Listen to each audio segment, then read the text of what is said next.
क्या आप जानते हैं, एक ऐसी स्त्री भी हुई है जिसके शाप ने स्वयं भगवान विष्णु को भी पत्थर बना दिया था।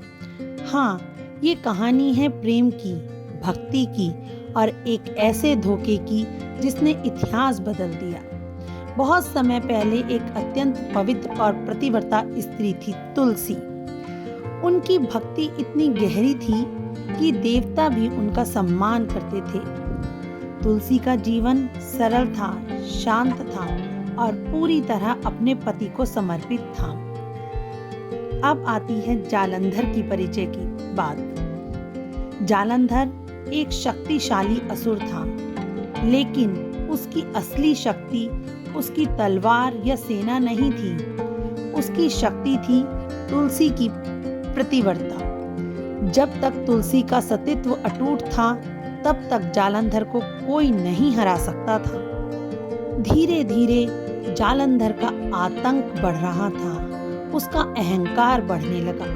उसने देवताओं पर आक्रमण कर दिया। स्वर्ग लोक कांप उठा और देवता हार गए। हर तरफ भय का माहौल था।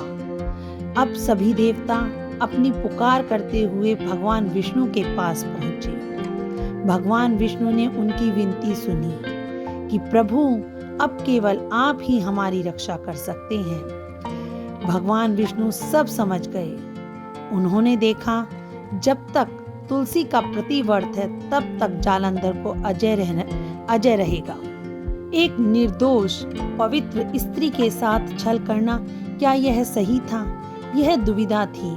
कुछ पल के लिए समय जैसे थम गया था, लेकिन अंत में धर्म की रक्षा के लिए उन्हें यह कठोर निर्णय लेना पड़ा। एक दिन भगवान विष्णु ने जालंधर का रूप धारण किया और तुलसी के सामने प्रकट हुए।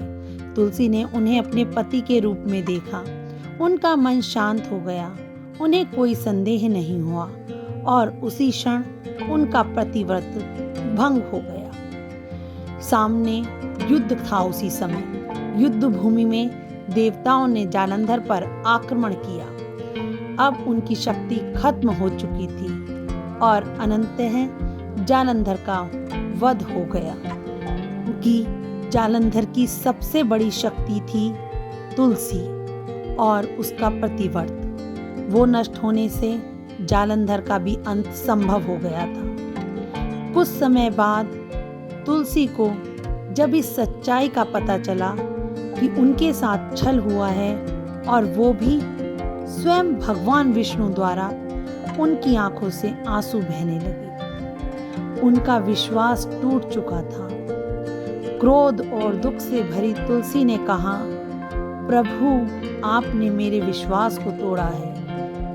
मैं आपको श्राप दे दूंगी और मैं आपको एक ऐसा श्राप देती हूँ कि आप अब से पत्थर बन जाएंगे। और उसी क्षण भगवान विष्णु शिला के रूप में बदल गए। कुछ समय बाद तुलसी का क्रोध शांत हुआ। उन्हें अपनी गलती का एहसास हुआ। उन्होंने अपने श्राप को आशीर्वाद में बदल दिया कि आप शालिग्राम के रूप में पूजे जाएंगे। और स्वयं तुलसी एक पवित्र पौधे के रूप में अमर हो गई।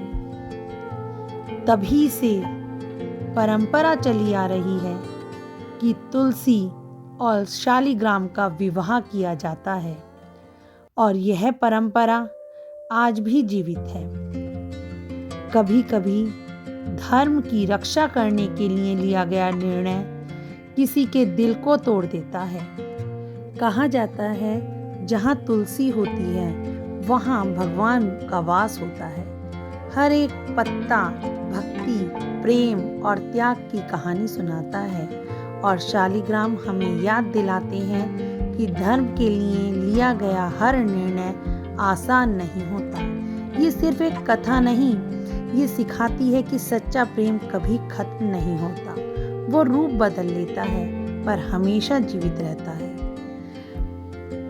और शायद इसीलिए आज भी हर पूजा अधूरी है अगर उसमें तुलसी और शालिग्राम का साथ ना हो। आपको ये कहानी कैसी लगी कमेंट में ज़रूर बताइए। धन्यवाद।